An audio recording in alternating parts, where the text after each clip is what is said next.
Good afternoon, everybody. Welcome to this session regarding cooperation and collaboration between commercial airlines and business aviation. When I was approached to moderate this panel, the organizers did not know I am actually involved in a project in Mexico involving an alliance between Aeromar, the regional airline I represent, and the private jet and helicopter operator. So I'm not only honored to moderate this panel today, but also look forward to learning about new concepts and ideas that I can take back home with me. It is my pleasure to introduce and welcome to the stage Michael McAdoo, VP Strategy and International Business Development with Bombardier Aerospace, David Edwards, Executive Vice President of Qatar Executive, Ali Al-Naqbi, Founding Chairman of the Middle East Business Aviation Association, MEBAA, Shane O'Hare, President and CEO of Royal Jet, and Robert Smith, President, Jet Aviation. To quote today's keynote speaker, Buzz Aldrin, in this panel we're going to find out how business and commercial aviation can rendezvous with each other. So we're going to be watching the clock closely. We have about 43 minutes, and we'll try to keep a balanced and lively discussion. I would like to start by asking Michael the first question. Many emerging markets aim to build their aviation industry around long-haul air transport. As a manufacturer of both regional and business aircraft, what role do you see for these products in these emerging markets? Well, thanks very much, and I'd like to just begin by thanking the organizers, the Murabala Group, and also the local authorities. This is a very interesting conference, and we're proud to be here and proud to be a sponsor. I think this is an interesting question because I think it really is it depends on the particular market you're talking about. So I don't think we've seen one pattern of growth around the world. So if I answer this more from a global perspective, I think you see some different tendencies. You know, if you take a market such as Russia, they actually had a vast network of regional air traffic and a huge amount of connectivity across the former Soviet Union, which essentially fell into disuse over the past 20 years or so. And they're now trying to build that back up and modernize that infrastructure. If you look at a different market such as China, they're actually building infrastructure in advance of anticipated demand for point-to-point travel and looking at a regional airline business model there. I think if you go to a place like Brazil, they've actually identified 270 regional airports, of which they're making a priority list for targeted infrastructure development, improved air traffic control, and so on. And so I think, you know, there's different stories in different of the larger emerging markets, and it's not only about long-haul travel or, you know, from the capital today to a former colonial capital in Europe or what have you. I think there's different models in different places. And I think when you look also at the role that business aviation plays in that development, as long as you have infrastructure, there's places that business aircraft and general aviation aircraft can fly. And at the outset, this is a part that you'll see coming rapidly. That may be followed by corporate shuttles, which are essentially regional aircraft operated by corporations in the advance of scheduled service. And then you see scheduled service coming in a third wave. And that's a pattern that we've seen in different places in the world, including in Africa, including in Russia, and including in parts of Latin America. So I think it's different stories for different parts of the world. Okay, thank you very much. Now, Dave, Qatar Airways is one of the few airlines to run a private jet operation. How does this operation differ from the mainline, let's say? And what interaction and synergies are there amongst the two? And are these on opposite ends? Morning, everyone.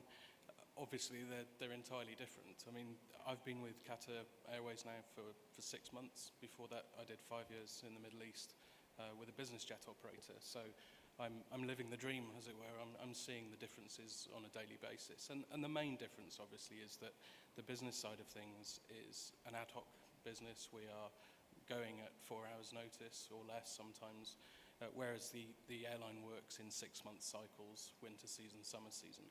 So in terms of the product we're delivering, we're striving for better than first class. But most of it is about the speed of how we react. And that obviously makes it very different to an airline, because an airline is able to plan seasons in advance, whereas we know we're going now. So the operational side of the business is different. We have a different focus in terms of how we get the aircraft going. We operate actually under a separate AOC these days as well. So we're totally removed from the scheduled side of the operation. But in short, really, it's a go now business versus a much more scheduled business. The synergies are definitely there in terms of the product, but mainly, I think the benefit to us of being part of a larger, much larger business is in terms of the cost structure that we're able to deliver for ourselves, which we can then pass on to our clients in terms of better value services, so cost-efficient services. And yeah, so very similar in terms of we both operate aircraft, but very different in terms of the actual product we're delivering to our clients. Do you actually see any degree of cannibalization between, let's say, your premium cabin and people actually migrating to the private flying? I think they complement each other, to be honest. Not everybody who flies a business jet or who owns a business jet will fly always on their own business jets. I mean, there's plenty of examples of that where people actually weigh up the cost benefit of having your own aircraft and whether you need to use it on every occasion. We are aiming at a market which is group travel, particularly within the region here. So large family movements or business trips into places where the airline doesn't go to. So point-to-point trips to destinations where Qatar Airways doesn't fly to is something that we focus on. But I think we work very well together. I don't think there's a much inbred competition between the two sides of the business. Michael, I wonder from a manufacturer point of view, do you see the two on opposite ends or as complementary? No, I mean, I'd say they're more complementary as well. I mean, I think they're serving different customer segments fundamentally, although I think there is some crossover. And as I mentioned earlier, in the path to aviation development, I think they work in synchronization or in complementarity more than anything else. I think the other thing that's important is if you have a strong or present even business aircraft sector along with some commercial sector, you now can create an industry voice for things such as government regulation, improvement in infrastructure, improvement in air traffic control. And it's not just one group arguing for themselves. You now have a coalition of different industry participants that are asking for this, and it looks much more like an economic development platform rather than something to suit one particular company or organization. Okay, thank you. I wonder, Shane, following up on Robert's and Michael's comments, where do you see the benefits of cooperation specifically between the regional commercial airline business model and the business aviation model? Well, I think as Dave mentions, this is a growing trend. There are, I think, many examples now, not just in the Middle East, where you have collaboration. Delta, one of the early ones. You have Korean Airlines, of course, our friends Qatar. Emirates have recently purchased ACJ for the same reason. I think the synergies, there are definite synergies, as Dave points out. But as Dave also points out, a regional airline model is very different to a private jet model of business. One is predictable. Schedules change twice a year, winter, summer schedule, and the airline is completely programmed. So and the operation runs by exception, so if there's disruption, weather, mechanical, whatever. On the private jet front, it's completely different. It's bespoke. I had looked just as interest this morning at the Etihad network. They fly to about 60 destinations today. Last year, for example, Royal Jet flew to 335 different destinations in 147 countries. So that just shows the breadth of what a private jet operator may do, and we're probably one of the most prolific of global operators, but that's the key difference. So everything's bespoke, everything's planned from the ground up, and the customer is the lead customer of the flight. So that the difference is, of course, on an airline you might have 300, 400 passengers, where there's always a lead customer and a few other customers. The other main area, of course, is the ground. Airlines operate, particularly in the Middle East, through the hubs, and there's the whole airport experience that the customer has to go through. The private jet experience is completely different through a network of FBOs, such as our FBO in Abu Dhabi, the one that's being developed for Qatar Executive, etc. The ground part of it is critical. So the airline can and will deliver a fantastic in-flight product, as the private jet operator will as well. But what the airline can't deliver is the is that terminal, 15 minutes before departure, car delivery to the steps of the aircraft, and they're the key differences. Having said that, I think there's great opportunity, and we would certainly encourage much greater collaboration with airlines and private jet operators as the private jet industry matures in the next few years.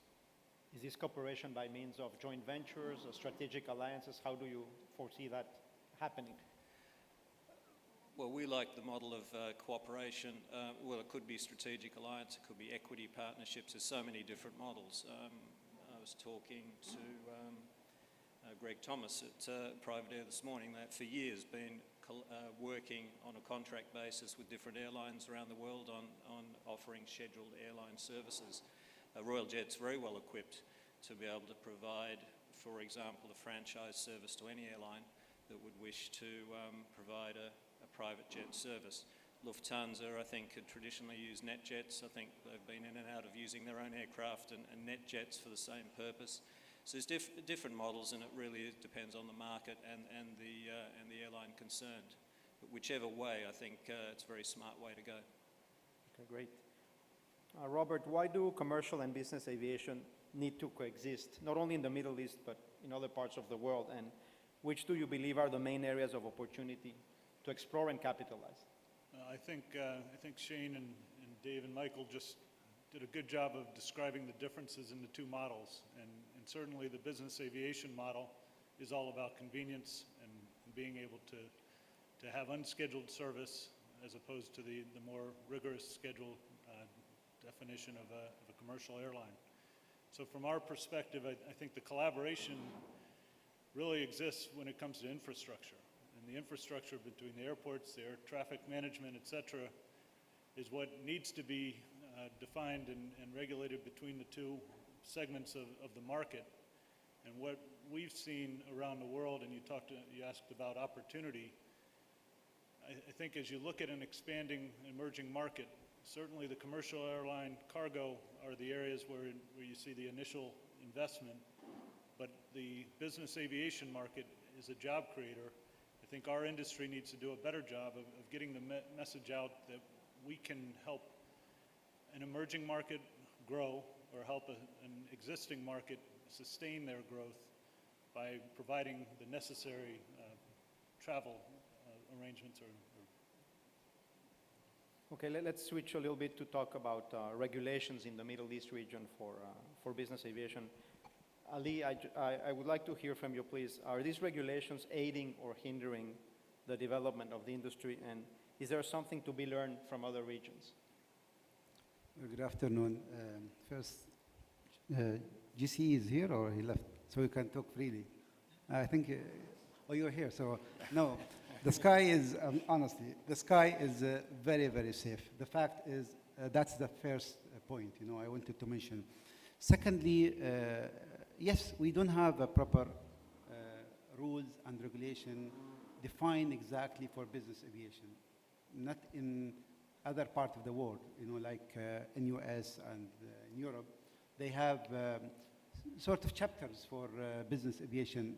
However, we are in a continuous discussion with our civil aviation authorities in UAE and Saudi specifically, because those is the two gray market in the area, the two bigger market in the area, and we have a lot of activities on those two markets. So we're tackling with those civil aviation authority, both of them. Yes, we would like to have more strength in the rules and the regulation of business aviation. We cannot be treated like an airline. We all agree on this. Business aviation has to be dealt and treated in its own nature. Our flying nature, as per our colleague on the panel here, we are a bit different than the airline.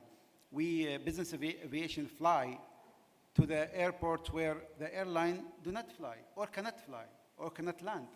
So business aviation is there for that purpose. So I add my voice to my colleague. We are complementary of each other, between airline and business aviation and private aviation. However, we are arguing the authorities in the Middle East and North Africa, region to consider drafting and implementing new rules and regulation for business aviation. And our announcement yesterday with GAMA, with the General Aviation Manufacturer Association, is nothing but helping us in developing that rules and regulation in the Middle East and the North Africa. Thank you very much. Following up on your statements, I would like to address the next question to Dave, but also to Shane and to Robert. From each of your perspectives, what are the main challenges in order for your companies to thrive in the Middle East and elsewhere, and how can this be overcome? Whether it be, airspace, congestion, landing fees, route rights, whatever. Can you please elaborate on that? I think one of the main ones, which isn't necessarily a Middle East only issue, is airport access. The Middle East probably is actually one of the markets where at the moment we do have good access rights to most airports. But worldwide, traditionally, business aviation is getting always second billing to the airlines, and obviously now have another hat to wear. That's no bad thing. But at the moment, the issue for us is that business aviation touches on what was said at the end there. We drive investment into economies. The people that we fly invariably are people who are investing a great deal of money. If you look at the statistics on whether business aviation is a leisure tool, the kind of the people with far too much money just going on holiday and living a lifestyle with champagne, it's not. I mean, we're looking at about 90% these days of flying being much more business focused rather than I can't think of a term for it, but just holiday flights. The result of that is that we're going to places which need investment, and after 2008 the whole world needed investment. So we are driving economies by the people that we're taking into these places. And unfortunately, by getting this kind of second billing to airlines, which have also a great role in developing countries, but primarily business jets are that tool. By getting that second billing, it makes it more difficult for us to sell our products. It makes our products less attractive. And the net effect of that is obviously less investment will happen into those countries eventually. So I think we have a very good, a good ability to drive market change in terms of investment in economies. And so airport access for me is something I keep hammering on about. Okay. Maybe Robert, please, if you Sure, I'd agree that access is the key inhibitor today in the Middle East region. For example, in Dubai, where we have a difficult time getting slots at various times, but with the advent or the DWC coming online, we started our FBO up there late last year. So we've been able to take the traffic out of Dubai International, bring it out to DWC. The VIP clients are typically not very fond of being asked to hold for an hour before they can land, so that's been able to avoid the problems that we do see coming with the traffic and the increasing traffic in the region. Shane, please. I think, of course, those big issues, we're big operators of Dubai, and we find increasing slot constraints, issues with congestion. Maktoum obviously will help that, but we have to be driven by where the customer wants to go as well. In London, we fly to 4 different airports. A lot of the customers like to go to Heathrow. We have, slot constraints, etc. there. What we're happy about is where there is a recognition, and through the vision here in Abu Dhabi, through His Highness Sheikh Mohammed bin Zayed, and the development of a healthy private aviation sector, the designation of Albertine Airport, for example, as a private airport is great for Royal Jet being our home base.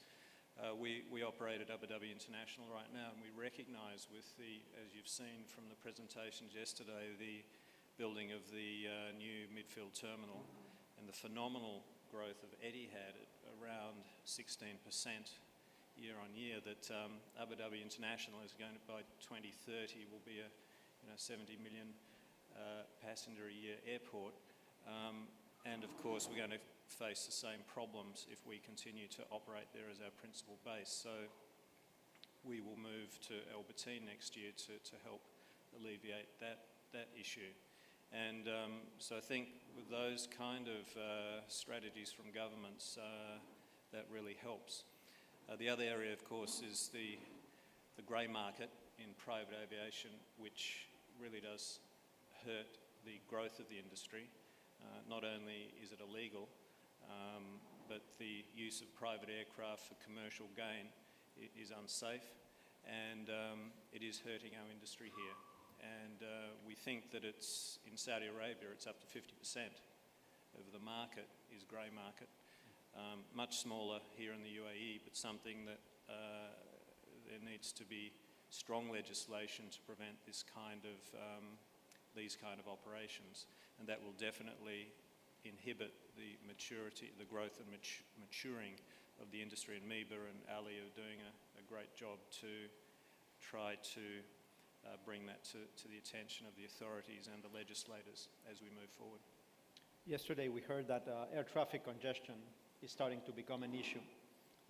Ali, what do you think about that, and what measures can be taken to, let's say, have business aviation at the forefront and not in the back, or trailing behind, let's say, commercial airlines? Well, it's going to be affecting everybody, unfortunately. The congestion, that will be really affected everybody. And that's why there are, I'm sure, our friend here from the Civil Aviation authorities aware of this, and they have a high-level committee being established to look at what's the solution. I think Sheikh Ahmed yesterday in his interview mentioned as well there are a big effort being put by the government, to overcome. We are all aware about it, but it will be affected the airline, and it will affect us as well as a business aviation. As I mentioned earlier, and as my colleague mentioned here as well, Shane mentioned about the access to the airport, and that is part of the whole aspect. We have a big problem here. I mean, we only have one business and aviation airport in the Middle East, which is, as Shane mentioned, Albertine. So we would like to see more airport, and we would like to see more of this kind of effort, being toward the business aviation and the private aviation. What is, let's say, your association's outlook for business aviation in the region over the coming years, and what role will your association play? Well, the investment in the business aviation is being recognized by the investor. I think there is a huge, basically demand on moving a lot of operation from where else to the Middle East, to UAE specifically, and we've seen that happen in the past year. Big companies has sort of moved their headquarters, or at least open, branch here in the UAE. So I think there is a big demand. I think a huge request for flying as well is there. We see the number of aircraft is growing. We participate. We think that by 2019, number of aircraft registered here will be increased till by 700. So today we have around 500, a little bit more than 500 aircraft actually registered in the Middle East, and not to mention that the number of aircraft which is being registered outside of the Middle East and reside here. We're not counting it, but there's more than 1,000 of those aircraft which is actually based here, but they are not actually registered in this area. So we anticipated by 2019 will be around 1,500 registered aircraft in this area, and that is a big number, That's a big number indeed. Michael, whether it be for commercial or business aircraft, there appears to be a general perception that size is important and that bigger is better. Is the demand for smaller aircraft still there? Yeah, absolutely it is. And I think, we do hear that a lot, and we've seen a lot of upgauging on the commercial side at the same time that we've seen some softness in the light jet market. But if I take each one in part from a commercial aircraft perspective, if you actually look at the distribution of passenger demand, so how many passengers are actually flying on aircraft, there's a very large amount of demand in the segments that we seek to serve. So whether you look at the data for the US, Western Europe, for China, there's different levels of availability, but the general pattern is that there's a significant number of aircraft that leave, especially in the short-haul routes, with, sort of anywhere from, there's a sort of a dip in the US data because of scope clauses where certain union contracts prevent more than 76 passengers, but if I discount that, there's basically a nice demand with a big concentration between 100 and 150 seats, and that's where we've targeted our new C-Series aircraft. You actually see that, you saw that aircraft in the video for those that were here before. So we're very confident that there's significant demand there and there'll be a big market for that. If size and the lowest possible seat mile cost were the only consideration, the world would be full of 747s and A380s, right? And yet there's lots of aircraft smaller than that serving today and using different missions. Frequency comes into it, point-to-point comes into it versus going through hubs, which from a pure cost perspective might be less. So we're very confident that that will play out over time. I think what's been lacking in some of the smaller segments is a really efficient aircraft. And when we look at what the C-Series is seeking to replace, there hasn't been a new aircraft in that segment in 2 generations. And so we'll be bringing that to market, and we're very confident about that. I think on the business aircraft side, it's a slightly different story. I think that the drivers for business aircraft remain the same, whether we look at increase in wealth creation, so the number of high net worth individuals continues to grow as new parts of the world economy come onto play. That drives up demand in emerging markets, which are coming on in addition to the traditional markets in North America and Western Europe. You look at increased levels of trade as a percentage of world GDP, that drives business travel. The availability of new aircraft programs, just like on the commercial side, when there's a new product that offers good performance at a good price, such as our new Learjet 70, 75, the Learjet 85 we're bringing to market, this will all drive demand. So we think over the long run, this phenomenon in the light business aircraft market will actually be proven to be just an abnormal blip. So we're pretty confident about both sides of the house at Bombardier, and that's why we've got the products going into those segments. Is there a role or a vision for a C-Series business jet? It's technically possible, that I can assure you. But right now we're focused on getting the 2 variants we have today, the CS100 and the CS300, into service. We think that there'll be some people that will take those and convert them before we actually get a program together. But I certainly wouldn't exclude it in the medium and longer term. But today we really want to focus on delivering that aircraft to the market in its commercial variant.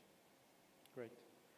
Robert, how have various markets prioritized capacity between commercial freight and business aviation traffic, and which cities and regions have gotten the mix right, and why is this? I touched on that earlier, and some of my colleagues on the panel have as well, but certainly business aviation, when it comes to the prioritization, has typically been the third leg of the stool behind the commercial airline and the freight traffic. Which cities are getting it right? Ali talked about how we do have a business aviation focused airport here in Abu Dhabi. Dubai's got plans, as I mentioned earlier, with DWC to be the business aviation hub here. You look to the Asia Pacific region, Singapore has dedicated Seletar as the main airport for the business aviation traffic, and Changi is going to be their commercial hub and commercial and freight hub. So I look at those examples as being very positive examples for the growth and stability of the business aviation market as we move forward. So having that infrastructure in place allows some of the access problems that several of us have touched on as being a problem in the past. I have a question for Dave. There are 3 formidable carriers based here in the Middle East within a relatively short distance of each other. You seem to be the first guys engaged in business aviation along with the commercial model. Do you expect the other 2 airlines to follow? And if so, when? And if not, why not? I'm not technically sure we were the first. I have a funny feeling Emirates had a fleet of Falcons back in the late 90s. But in terms of going into it in a serious business model way, we are the first. As Shane said, Emirates have recently launched an A319 Airbus product. As ever, we work together as airlines. You saw that last year at Dubai at the air show in the way that we brought a series of aircraft together. as much as we compete, we complement each other, and I don't necessarily think that there's not a market for everybody. We all have unique ways of selling our products, and we all differentiate our products. Whether everyone will go into it, I'm not sure. I'm not sure whether Emirates will go into it in a bigger way than they already are. Time will tell. And Etihad, I haven't heard anything, but that doesn't mean they're not fully advanced as well in their thought process. But it's another business model, and I can see the benefits of being part of a bigger airline industry. Working together, it makes slightly more sense to me. Okay, thank you. We heard from Ali that there is significant growth happening and is projected over the next few years, significant growth in terms of the fleets and the actual demand. For any of you gentlemen actually running business aviation companies, is this more an opportunity or a threat? And if we can start with Shane, please. Can you repeat that?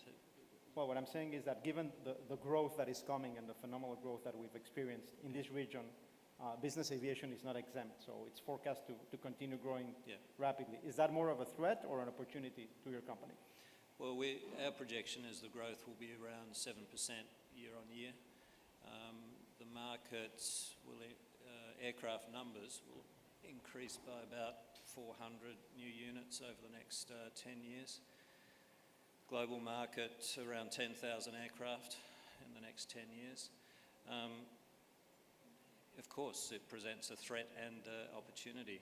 I think the opportunity is for the airlines, for the private aviation companies to consolidate and to mature. Right now, the industry is quite fragmented. So there are lots of smaller operators around the region. And with strong players such as ourselves, Qatar Executive, Saudi Private Aviation, Emirates, if they decide to expand their business model, is to help mature the industry. So what we would like to see is a smaller number of larger, well-funded, mature players than a fragmented kind of market of smaller operators with what we call the mom and pop operators with the two or three aircraft. And I think that's good for the customer because they know what they're getting, and I think that's good for the industry. The other area I think which is interesting along the same lines as the airline business is eventually the need, or right now actually, the need for global alliances. So if we go outside of the region, there's no one private jet company can really provide a solution for every customer. So we would like to see as Royal Jet collaboration with operators around the world, either in informal or formal alliances in the future.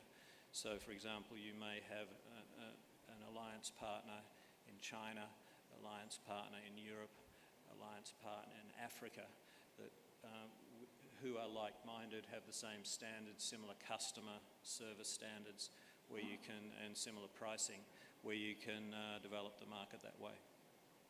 Robert? I'd certainly look at it as an opportunity versus a threat. The growth that you're talking about, and from a jet aviation standpoint, because we cover all the different segments of the market, we do VIP completions in Basel, and we do business jet completions in St. Louis. We have maintenance facilities around the world, including here in Dubai. And we also manage over 200 aircraft worldwide as well, as providing FBO services. So with that breadth of service offering, I see although potential threats in specific areas of the market, overall an opportunity. And I think really the major threat that has been discussed several times in this forum, or in the other forums at the summit, is the availability of the trained workforce for the different businesses in China. When you talk about the explosion and the increase in China, here in this area with all the increases in planes that will be in the region, we need to have the trained workforce available to support. So I guess, Michael, this must be music to your ears as a manufacturer. So let's say, what is your outlook over the next few years from your standpoint? Sure. I mean, from a business aircraft perspective, we actually publish a complete global market forecast. It's available on our website. But I mean, basically, it's it grows in most places at least as quickly as GDP, and sometimes faster, depending on the total GDP per capita. So it's a positive story in the long run. Of course, the road to get there may have the occasional dip, and I referred to the light business jet segment earlier, but that's within an overall rising trend. So it's very, very interesting from a manufacturer perspective to be looking at that. And of course, our programs are very long-term investment decisions. As a corporation, we put literally billions into a clean sheet program and hundreds of millions, if not more, into major derivatives. And so you need to be sure of that. And I can tell you that over the years, we've actually tended to be more conservative than call it optimistic in terms of how that market will play out. So we're pretty confident about the long term for the sector. Ali, I heard that there's limited airports that are dedicated to business or private aviation in this area of the world. How do you see that changing over the next few years? I think we've been in a non-stop, if you want to say, discussion with the government around the Middle East and North Africa. I think there are a huge potential of keeping existing airports. We all know that a lot of new airports commercially they've been built, and we're trying to keep those the old airport to be used dedicated for the business aviation. I think in Saudi they're talking about a couple of them. I'm sure in different parts of the world. In Morocco, now we're talking about one airport to be dedicated for business aviation, So I think the idea has been accepted, and it's been, by the government. And what this means, it's the realization of how important is the business aviation to the growth, to the economy booming. Okay, excellent. We have time for a few questions from the audience, so I would be happy to open it up with a show of hands. In the back, please.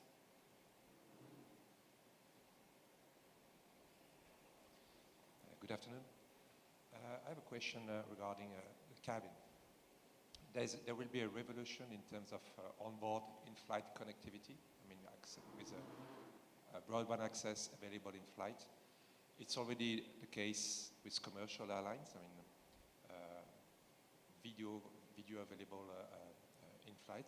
What is the strategy of operators and also manufacturers in terms of improving and making the connectivity available at a quality level higher than what is already available with commercial aviation?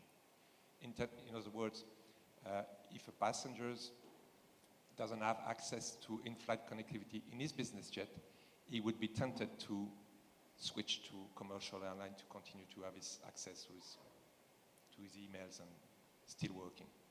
I think probably some people forget that business aviation is actually a development tool for some of the airline equipment. If you look at the latest aircraft that we've got on our fleet, which is a Bombardier Global 5000 Vision, that's got faster internet than I've got at home. So it's probably more expensive than I pay at home, but we do have faster internet on board. We have live streaming TV. We have pretty much everything, and more really than the airlines are currently able to offer. We have cordless phones for use in the cabin. Everything on board is controlled by iPhones. So we're pretty much usually, I'd like to think business aviation tends to be a little bit of a step ahead. Probably because the amount of investment money that's available from the owners more often than not. And at the lower end of the market, or certainly the entry level of the market, there's products out there now. Iridium satellite data is getting cheaper and cheaper. The equipment to access that, even on really,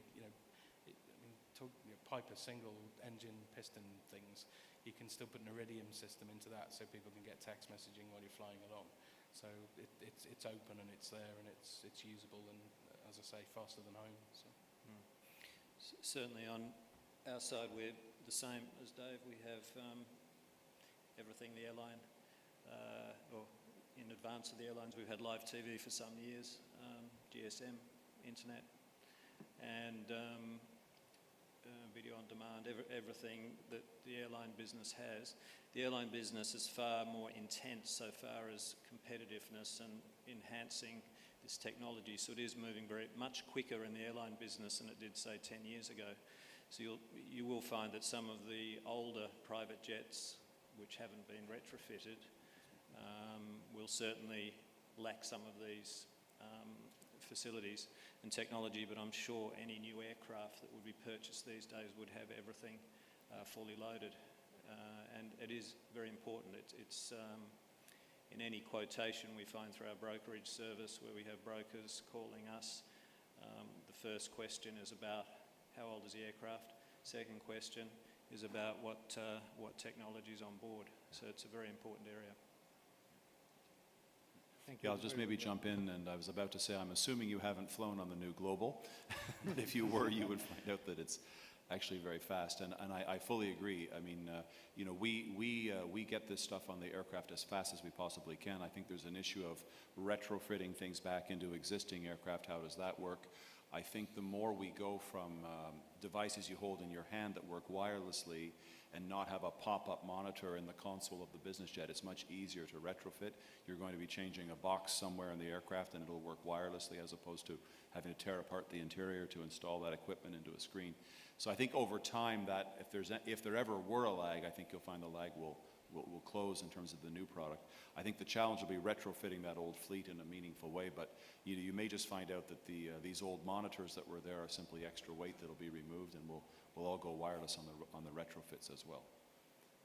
I was on a course last week and it had the requirements of man, which was shelter and food and water, and they've added a bottom one which is Wi-Fi. Just to, I think it's everybody's main concern these days. Thank you. Other questions? We have time for one more, maybe.